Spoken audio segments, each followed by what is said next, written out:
Welcome to another episode of the Einstein Retirement Daily, where we curate financial, economic, and market news for the headlines that affect today's retiree. Today's topic: Congress has proposed legislation changes that would affect 401k rules and, more especially to our audience here, RMD rules. That coming right up. As always, should you hear something today that makes you want to take some action, please consult with the appropriate investment, legal, or tax professional who knows your specific circumstance prior to making any changes or taking any action. This podcast should not be construed as specific tax, legal, or investment advice.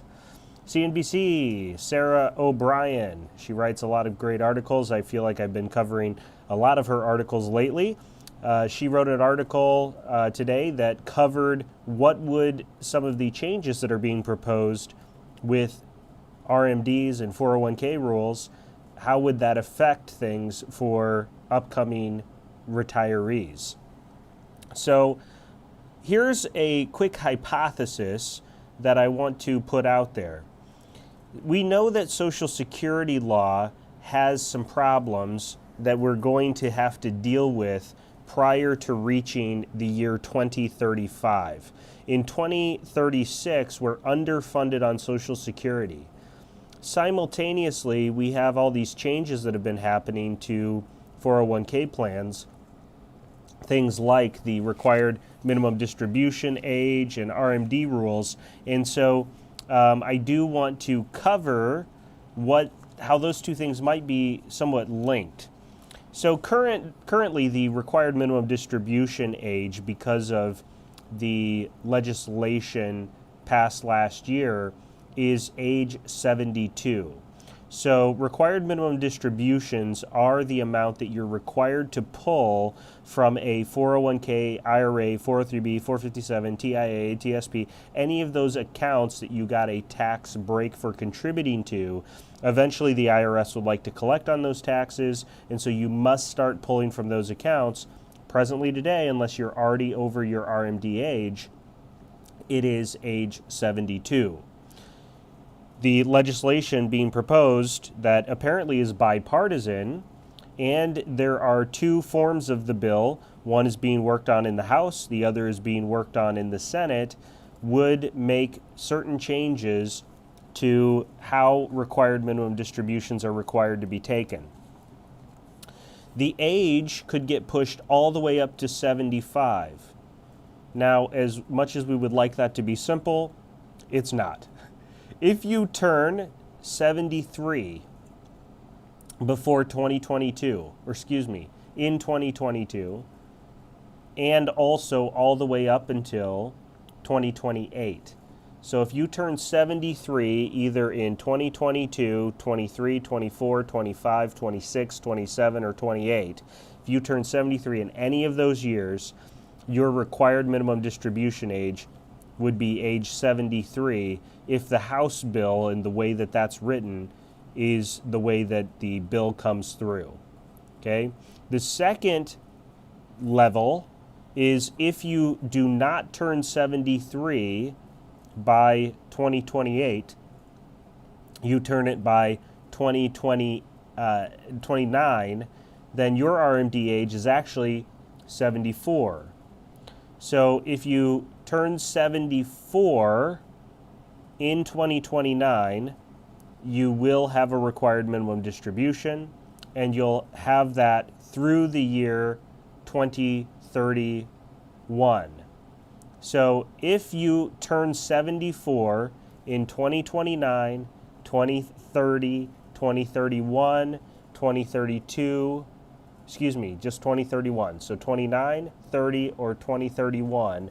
If you're 74 by any of those ages, you must take a required minimum distribution starting at the age of 74.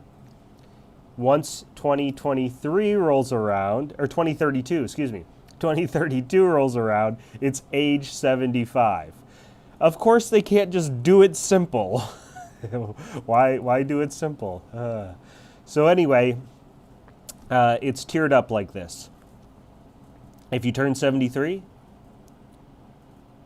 before the year 2029, you must start taking your distributions at 73. If you're not in that group, but you turn 74 before 2031, then you got to take your RMD at 74. If you're younger than both of those two groups, then you get to wait all the way till 75, and your RMD begins at 75. The youngest people who will have an RMD at 75 turn 75 in 2032. Okay. Complicated, yes. Does it make a difference? Absolutely. One of the biggest reasons why this will make a difference for people is because of planning needs. Planning needs around taxes, especially the ability to do Roth conversions. An enhanced number of Roth conversions becomes available if this type of legislation passes. It's a very big deal. RMD changes, these changes that we're talking about, may be signaling some changes to Social Security. We know that Social Security is in trouble. Currently, the way the system is set up, we're estimating that the plan is underfunded in the year 2036, so Social Security changes are coming. Likely, they're going to increase some ages. They might push full retirement age all the way up till 70. They might increase that maximum filing age to 75. All of these things where they're increasing ages are things that will increase the longevity of the program. They may also eliminate people from being able to file at 62. They might push it all the way up till 65. So these types of changes have been discussed for a long time. This may be a leader, something that's coming ahead that's sort of signaling that changes to Social Security are coming soon to sort of dovetail with some of these other adjustments. Now, there are some additional changes that are being produced for these required minimum distribution rules, and one of them is really quite nice. I was amazed to see this. Currently, if you make a mistake with your RMDs and you don't take out the money you're supposed to, there's a penalty, and the penalty is 50% of the withdrawal. So if you were supposed to take $5,000 and you mess up and you don't take it, you have to take it once they realize it, and the penalty is half of that distribution, so $2,500 you would lose.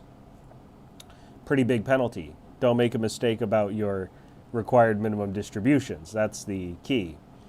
But they're looking at reducing that down to 25%. So rather than a 50% penalty, they're looking at reducing that down to 25%. Also, the other big change, and this is a very big change, is that individuals with less than $100,000 in these types of accounts would not even have a required minimum distribution requirement.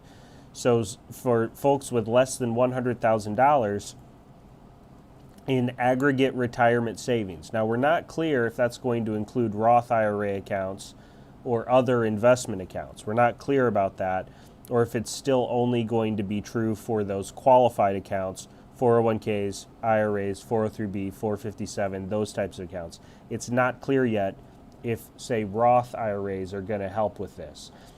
It would make sense to me for Roth IRAs to not help with this, but maybe we'll get lucky. So you might be able to convert all but, say, $100,000, and that's fine, and you still have no required minimum distribution. So we'll see. We'll see what happens. But pretty cool changes that are being proposed here. And I say cool because oftentimes when we're doing planning with people to help them optimize their income and cash flow and tax situation, one of the limitations is we hit that required minimum distribution age, and now we have these mandatory distributions where we must pull from these accounts, and it just makes tax planning especially difficult. So pushing out that that required minimum distribution age could make a big difference for many folks. Okay, as always, we will link the article in the description section. We encourage you to check out Einstein Retirement Workshops on our Facebook page. Follow us there if you'd like to attend one of our full events. We do workshops, hour-long workshops on various retirement planning topics, and we'd love to see you there. We also would encourage you to subscribe to our YouTube channel so that we can interact with you again at further podcasts or daily podcasts or our live workshops. You'll see the notifications pop up. Otherwise, we will look forward to talking with you again soon, and have a wonderful weekend.